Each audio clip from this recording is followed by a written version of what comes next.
one of them probably was, why would, I call this a $6,000 payment. How could a person not be back to their original happiness level if the tax they paid was $5,000, this size tax? Why couldn't I just rebate them $5,000 and they'd be back to their equal happiness level? And that's okay. And so,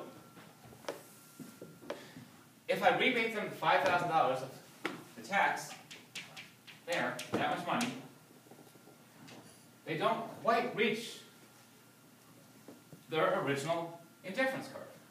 I'd have to give them a little bit more. To an accountant, $5,000 should be $5,000. And if you want to get picky, I can talk about sort of the time value of money and interest, and add that on to make it exactly equal accounting-wise. But even with that, to an economist, a tax and rebate is not quite as good as the compensating variation. It doesn't quite get someone to their original happiness level. The reason being that the tax has constrained and limited your choices.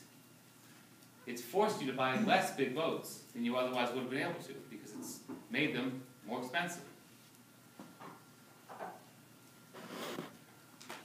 And so you end up, somewhere in here.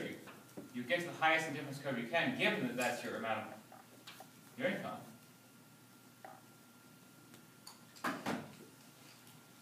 But not quite as much as the compensating variation.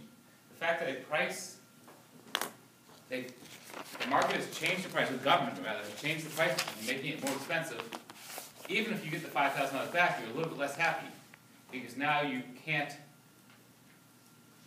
buy the amount of boat and everything else that you want. A little bit, it's not a lot. A tax and rebate is a little bit less than compensating variation. I don't understand how you show that graphically, that if the amount of the tax is $5,000 and then you draw a line to the old budget curve, why is that not $5,000? It is $5,000, but the catch is that it is. See, and to an accountant, $5,000 is $5,000. And to a lot of people it is. That's your $5,000 right there. There's your tax. Let me just put my point A here, and my indifference curve here. Indifference curve 1. So that's the tax right there. And so if I give the person that $5,000, $5,000, that allows them to get, it's a $5,000 shift out in the budget line. That much. It gets them almost to the original indifference curve, but not quite, because beyond sort of having the same money back, what you don't have is the same price of all the goods as in the past. You have a good which you like to buy, which is now more expensive. So yes, you had $5,000 before, and now you have $5,000 after. So you have the same amount of money, but the catch is that you can't get back to the original happiness level quite, because one good which you do like to buy, big boats, is now more expensive. And so, because of that fact, in order to get you back to the original happiness level, rather than sort of almost there, I have to draw another indifference curve sort of right there to be a tax and rebate. To get you all the way back to this difference curve, I have to give you a little bit more money. Enough to get you all the way to that indifference curve at point B.